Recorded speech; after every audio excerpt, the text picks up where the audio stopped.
Hello YouTube world, my name is Nicholas Montez and you're watching my YouTube channel, Nicholas Montez. Welcome back to another YouTube channel video, everybody. I'm so excited to have y'all back here together again. Now, if you guys do not know, today, by the time you're watching this, it is December 31st at like 9 a.m. I know I'm posting this video early, that's because later today I'm going to be doing a live stream that's going to be probably very long. And today, we're going to be ranking all 17 non-new release films that I saw in the month of December of 2021, from the worst to the best. Let's go ahead and get started.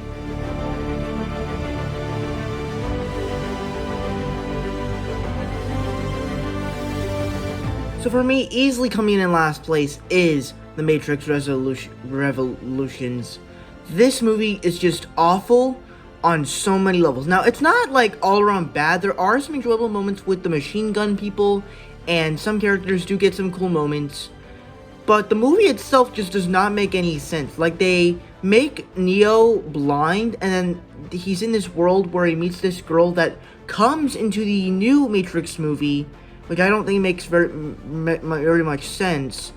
And then, even when it tries to do the action stuff, and tries to have emotion with him and Trinity dying, it doesn't really work. So for me, it easily comes in last place as my least favorite movie of December of 2021 for non-new release films.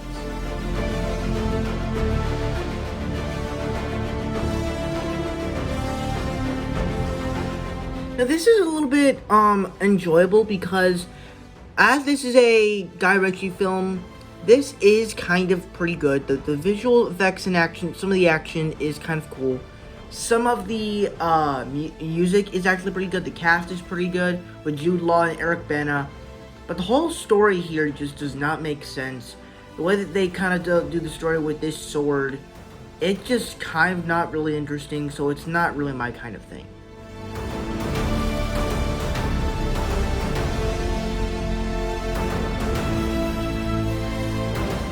Now, this is a movie that, as you know, I watched this in honor of, the new, because, Home Alone 4 and 5 came out on Disney Plus this past month, and I decided to watch this movie, and I gotta say, I was a little bit pleasantly surprised, while not really being all that impressed.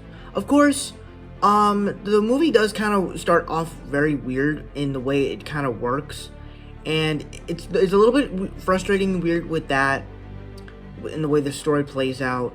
But I think that it has some heart when you have that friendship between the boy and the grown-up guy that he plays video games with. So there's some fun in that, but pretty much everything else just doesn't really work for me.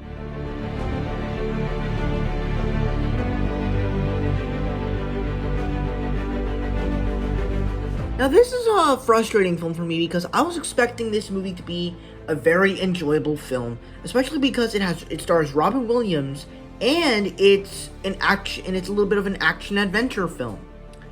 And I didn't really enjoy it as much as everybody else. Granted, Robin Williams is of course the best part of the film, as he can play this very adventure but still kind of be serious type of guy. He also but the movie itself just never really stuck with me. The specific scenes and the way that the animals are coming into the real world just never really made sense to me in the way that this whole game works. And I just never really was a fan of this movie, so for me, it's kind of a little bit low on the list.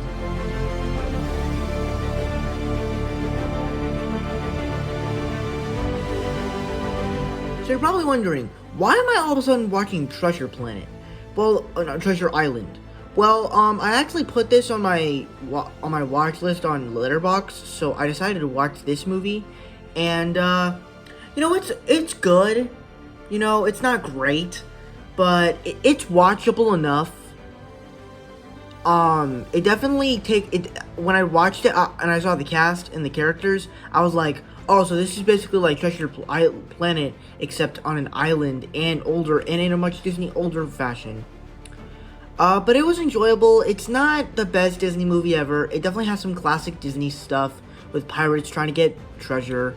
But for me, it's not the most interesting Disney film in the world.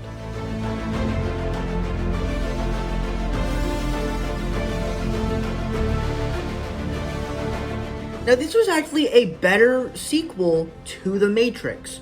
Once again like the first film, the action is just still great, and more importantly, characters. While there are some better action sequences in this movie, certain characters get more in on the action. Like Trinity gets more in on the action and has more memorable sequences.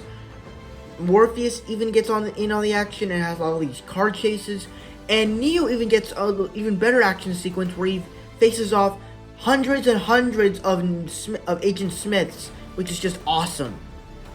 But the actual story itself never really worked for me, so that's kind of why it's a little bit low.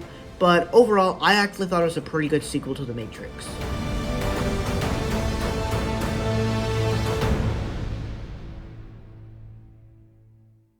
Now, this was a movie that, it's fine.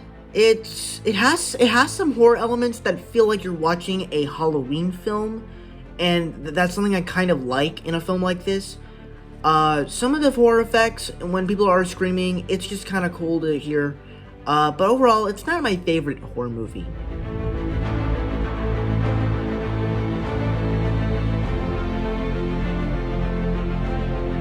Now, I would say that this is a little bit better than the original one, but it's not even close of being better. It pretty much just does everything the same, except the screaming is a lot more better in the way that you actually feel the intensity and the scares, and the way that people are actually talking about all of this makes it a little bit more interesting for me. So I thought that was kind of cool.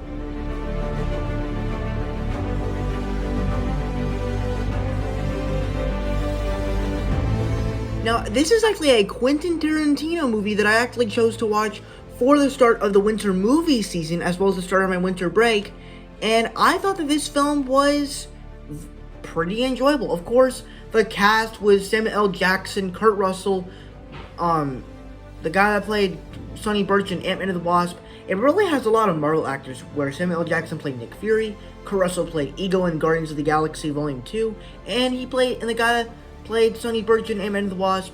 It has a lot of great Marvel actors, and all of them have really great charismatic roles.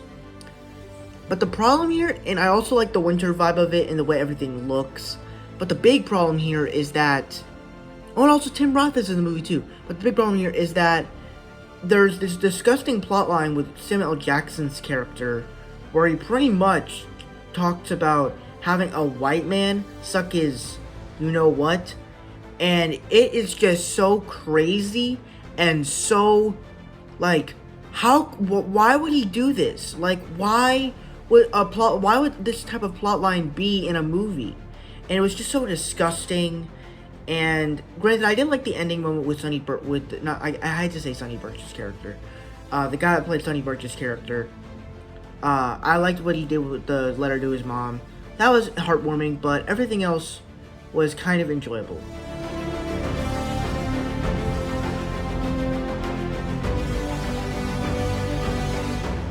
Now, I would say that this is actually a bit of a step up from the original Jumanji, as Zathura is technically just Jumanji, but in space. And to me, that's interesting. Granted, I don't think that this movie is great or any means. I like the visual effects. I think the relationship between the brothers are pretty interesting. The fact that we actually get to see a younger Kristen Stewart in the mix, that's fun and interesting.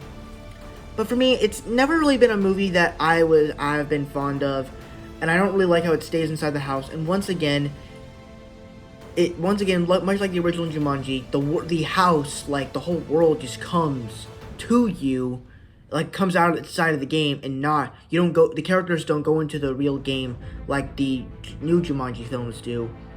But overall, it was an enjoyable film, but I'm not really sure if it's going to be a film I'll watch again.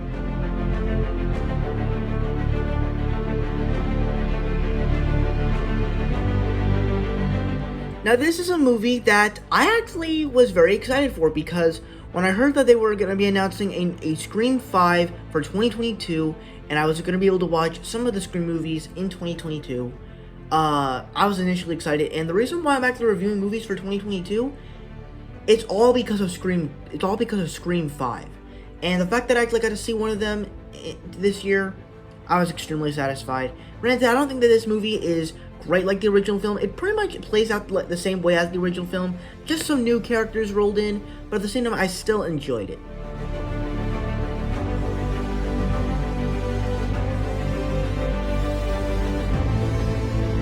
And for me, this is actually one of the more underappreciated Home Alone films. Because first off, I think the kid in here that plays Kevin is a lot more cuter and adorable. Like his voice range just really works for me and just cracks me up and just makes me smile, and it's so heartwarming to hear his voice. Along those same lines, I think that the story here actually works a little bit better than most of the other Home Alone films. Now granted, I still love the first two Home Alone movies, but it actually works in a way that I actually liked it more than most of the other Home Alone movies.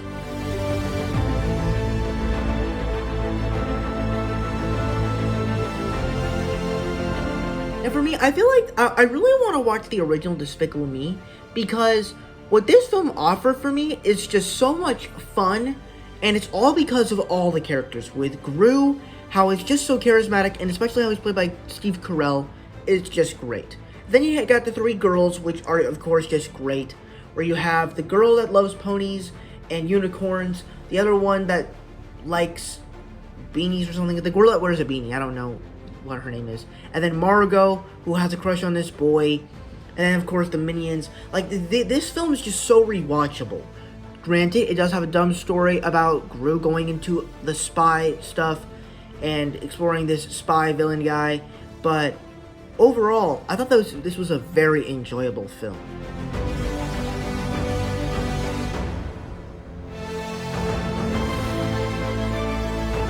Now, this was a movie that when I was starting to watch it, I was like, this movie sounds so inappropriate. How exactly are they going to be able to pull this off? But then you kind of get into the meat of it, and the kids start like picking on the girl and trying to scare her, and it just kind of creates the suspense of what's going to happen. And then before the babysitter is about to call the parents, the guy that just hits the girl, and he literally does truth or dare with her, and then he locks up the boy, and it's like the performance of this boy is just so great, but at the same time, you know that it's not right of what he's doing. And so I love the conflict that we kind of get throughout this movie. So I thought it was a pretty good holiday film, not really focusing on the Christmas, but still taking place during Christmas.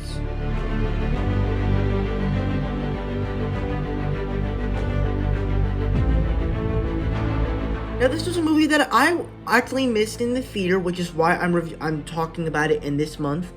And I actually enjoyed it. First off, the animation is, of course, great. The songs from the music from Lin-Manuel Miranda is, of course, phenomenal. And there's a lot of great songs in here from the Madrigal song as well as the Surface Pressure song. I thought those were the two best songs of the entire movie. Some of the characters are actually pretty fun.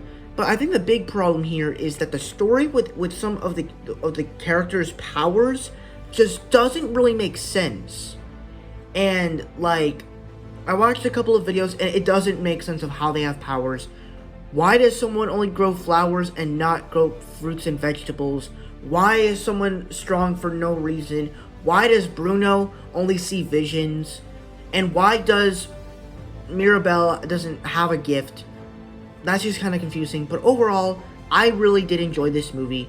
So it is kind of one of the more overrated Disney animated movies.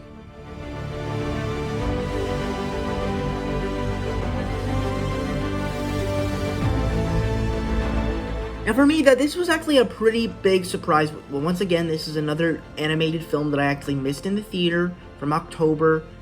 And I actually enjoyed this movie. The animation is, of course, pretty good. And it actually has this kind of like Big Hero 6 vibe in the way that the movie is progressing. And Ron is like a cute character, as he's this robot that just doesn't know anything about the real world, which is kind of predictable. I love how actually they brought the kid that played Alberto in Luca to play this main character. I thought he was nice. In the way that it kind of, I love how it's kind of relatable to me, since it's all about making friends, and I really like that theme about this movie. So for me, it really is just so relatable for me.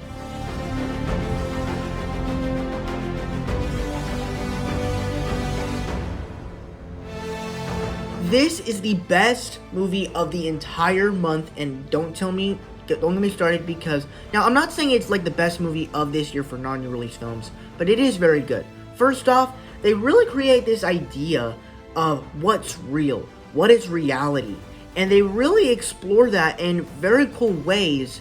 But at the same time, they also explore Neo being the one for the person of the Matrix. Granted, it's a little bit confusing at first, I will admit it, but you don't really care about that until you get to the third act, when Neo and Trinity go in to save Morpheus, and a bunch of action starts happening. And even then, the action is of course great, and it probably delivers one of the best action, even though I love the action in Matrix 2.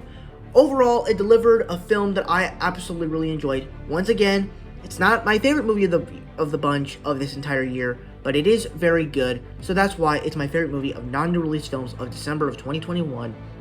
And that's my ranking of all the 17 non-new release films of 2021 December.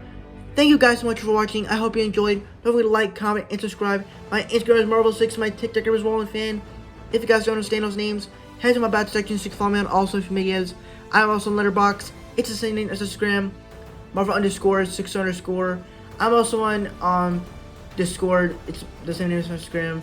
Don't follow me on Snapchat because I don't do anything on there. Thank you guys so much for watching, and I'll see you guys in the next video. Bye-bye.